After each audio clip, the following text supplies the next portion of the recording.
So I do a lot of markings on my client quilts. So probably the most common question that I get asked is, what do I use to do the markings?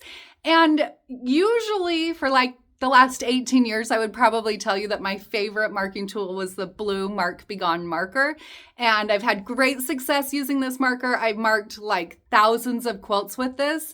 When I remove the markings using this, I like to use a mixture of 1 cup of filtered water and 1 teaspoon of baking soda. I mix that in a misting spray bottle, and then I'll mist away my markings. I like instant gratification, so usually I'll mist them away like right after I'm done quilting in that area, and then the quilt can like be drying, and then I can work on the next area, and by the time I'm done with the next area, the first area will be dry, and it just makes me so happy. But anyways, I've had good success with that. Sometimes it does, if you mark really heavily, it'll like soak down into the quilt, even into the batting, and you'll have to repeat that process several times.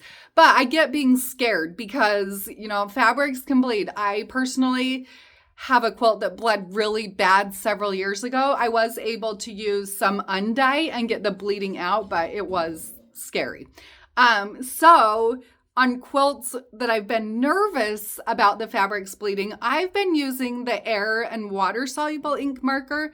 And I just used it on one that I was kind of nervous about. It had a lot of handwork, a lot of wool on it.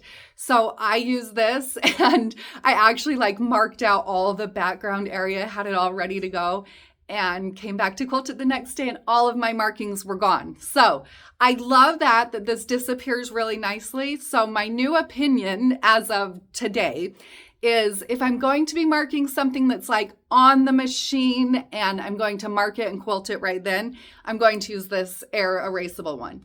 If I need to mark it ahead of time, like on a border or a large motif or something like that, I'm probably going to stick with this blue Mark Be Gone marker. By the way, this yummy quilt that I'm showing you the quilting and marking on right here, I actually share my full process of custom machine quilting that quilt in the Peace and Quilt Academy.